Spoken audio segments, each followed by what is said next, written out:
the manual counting of votes as mandated under Section 31 of Republic Act 9369 in relation with, insofar as overseas voting is concerned, Sections 23, 24, 25, and 27 of Republic Act 10590. Yun po ang aming pananawagan.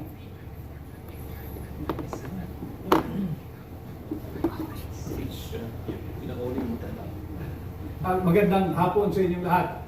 As clearly pointed out by Attorney Torion, I am here as an adopted candidate of PDP and to lend my full support sa gagawing hakbang ng PDP na nag-adopt sa akin.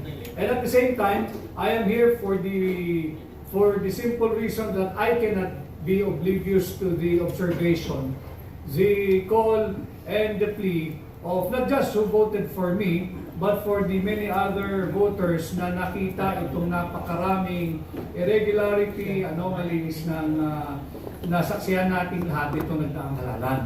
And yung ating mismong Commission on Election should also be not oblivious to the observations of not just one party, not just one or two candidates, but rather the observation prevailing as even up to this very moment ng maraming mamamayang Pilipino.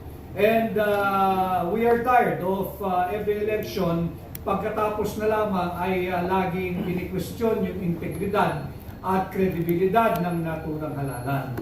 So it's time, and I ask the newly elected legislators, both houses, sa Senado at sa Kongreso, na amindahan na natin itong automated election system law sapagkat ang sinasabi naman talaga ng ating saligang batas, secrecy in voting pero full transparency pagdating sa counting.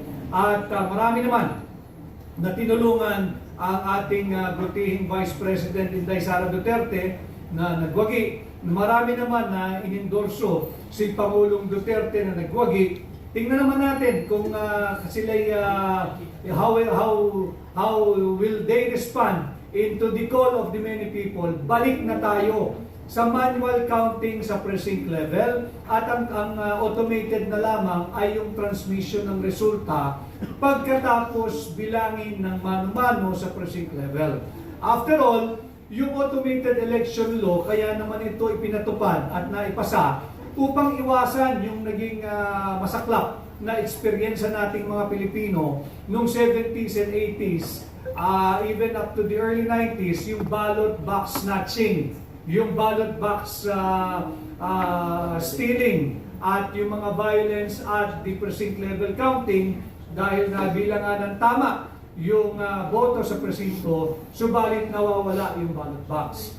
And to address that anomaly experience in the past, balik sana tayo sa manual counting sa precinct level at ang transmission na lamang automated. And I call on the many new and incoming, the re-elected senators and congressmen and women na natulungan ng malaki ni Pangulong Duterte sa kanyang endorsement at ni Vice President Inday Sara Duterte. We have 3 years. At itong 3 taong ito, sana ay gawin nila yung nararapat nang sa ganon matuldukan na yung lack of transparency, lack of accountability, lack of integrity and credibility in the conduct of our elections. Yun lamang, and again, I am here to lend support, my full support sa gagawing hakbang ng PDP at ng aking mga kapwa kandidato sa Duterte 7. Yeah. Well, tulad ng nabanggit ni Attorney Jimmy, Attorney Vic at saka ni Attorney Bobet, no? Itong umiiral na sistema ng pagboto, pagbilang at saka pag-canvass hanggang sa madalas sa National Board of Canvassers sa COMELEC, napaka-depektibo talaga. Nakita ko mismo, naranasan ko mismo sa eleksyon na ito, yung itong teknolohiya, itong makina na kinuha ng Commission on Election ay questionably talaga. mismo ako nakaranas, experience. Bumoto ako, inilapan ko yung balota, may ingat ako, hindi nagkaroon ng overvote. No? Sinaksak ko yung balota, sa makina, ayaw kainin, inulit ko ulit, ayaw kainin. So tinawag ko na lang yung chairman ng BEI, ikaw na nga yung maglagay sa balota. Kinain naman yung balota. Paglabas ng resibo, blanco. Wala. Tapos, merong silang ginawa, yung card na hawak ng chairman ng BEI para maka-issue ng receipt. Ando doon yung technical person ng COMELEC. May lumabas na resibo. Ang resibong lumabas, yung mga kandidatong hindi ko binoto dahil sila ay kandidato sa kabilang partido, kabilang grupo. Sa senador, wala kahit isa sa amin ang lumabas, pati pangalan ko wala. Doon sa mayor na kandidato yung asawa ko, hindi rin lumabas yung pangalan, iba yung kalaban ang lumabas. Yung mga kandidatong konsihal doon sa amin na hindi ko naman binoto, sila rin ang lumabas. So inulit na naman. May lumabas na namang resibo. Iba na naman ang lumabas na resibo. So, kung ako mismo ay naging biktima nito, ako mismo, nakita nyo naman sa aking inilabas sa Facebook at TikTok account. No? So, pinirmahan ko na lamang yung mga 3 resibo na yon at iniwanan ko sa BOI. Ito, maliwanag na yung sistema ng inadapt ng komisyon, teknolohiya na ginamit po dito, hindi nagbibigay ng tama na aktwal na lalabas yung boto ng ating mga kababayan. Lagi nating sinasabi, democracy is sacred only if the votes of the people will be properly counted, canvassed, and the result will be those who deserve to be elected will come out. Hindi po ganun ang nangyari dito. At hindi namin sinasabi na lumabas kami ngayon because we believe that we won the election or what.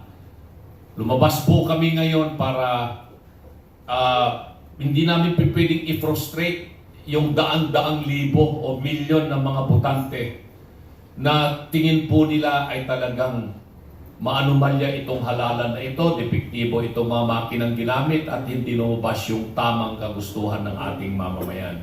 No? But we are not here to ask for deferment of the proclamation or to stage an election protest or what. No. Andito po kami para sabihin sa mamamayang Pilipino, tulad ng sinabi ni Atty. Torion, kung depektibo naman itong sistemang umiiral sa pagboto, pagbilang, pagkanbas, ano pang sasabihin natin? May demokrasya pa ba sa Pilipinas kung ganito yung sistema ng eleksyon? So tulad ng sinabi ni Atty. Vic, panahon na repasuhin natin itong mga umiiral na mga batas, patakaran pagdating po sa halalan.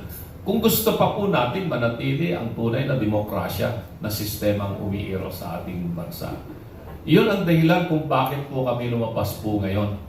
Para ipahayag yung aming damdamin at damdamin ng mga milyon-milyong Pilipino na nakita nila kung ano yung sistematikong pattern na lumalabas na resulta ng eleksyon. Sabi nga nila, too centralized the system, kaya too centralized din yung defects.